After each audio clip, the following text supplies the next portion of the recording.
अस्सलाम वालेकुम व्यूअर्स, कैसे हैं आप? उम्मीद है कि आप खैरियत से होंगे। उर्दू ज़बान में हम अक्सर ऐसे जुमले इस्तेमाल करते हैं जैसे कि पढ़ने के सिवा और कोई रास्ता नहीं है, लड़ने के सिवा और कोई रास्ता नहीं था, माफ़ी मांगने के सिवा और कोई रास्ता नहीं था। इसको हम इस तरह से भी कह सकते हैं कि माफ़ी मांगने के सिवा और कोई चारा भी नहीं था। ऐसे जुमले हम अक्सर रोज़मर्रा ज़िंदगी में इस्तेमाल करते हैं। जब हम इनको इंग्लिश में ट्रांसलेट कर रहे होते हैं तो वो कौन-सा स्ट्रक्चर हम इस्तेमाल करते हैं, आज के इस लेक्चर में तफ़सीलन डिस्कस कर लेंगे। वो तमाम व्यूअर जिन्होंने अभी तक चैनल सब्सक्राइब नहीं किया है, आप चैनल सब्सक्राइब करके बेल का आइकन दबा लें ताकि हर नया लेक्चर आपको आसानी से मिल सके। तो आइए शुरू कर लेते हैं। और कोई चारा नहीं था या के सिवा और कोई रास्ता नहीं, इसके लिए हम इस्तेमाल करते हैं there is no other way but to.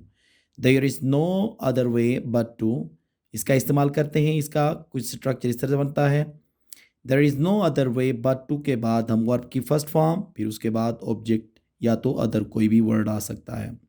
जैसे कि पढ़ने के सिवा और कोई रास्ता नहीं है।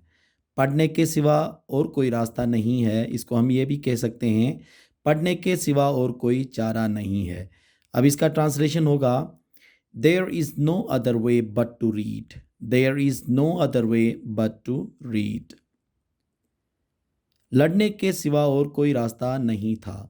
लड़ने के सिवा और कोई रास्ता नहीं था, क्योंकि ये पास्ट का है, यहाँ पे इसकी जगह में क्या लगेगा? वॉज लगेगा। जैसे कि there was no other way but to fight. There was no other way but to fight. Tense अगर चेंज हो जाए तो उसके हिसाब से ऊपर हेल्पिंग वर्ब जो है इज, वो वॉज में चेंज हो जाएगा।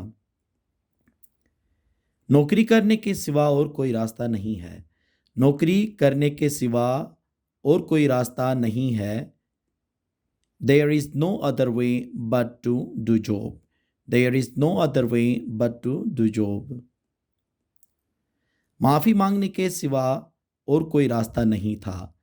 माफ़ी मांगने के सिवा और कोई रास्ता नहीं था। There was no other way but to apologise. There was no other way but to apologise. भागने के सिवा और कोई रास्ता नहीं है। There is no other way but to run.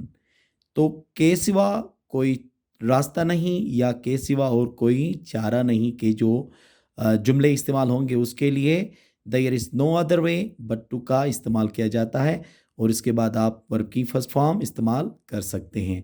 उम्मीद है कि आज का ये लेक्चर आपको पसंद आया होगा। Thank you very much.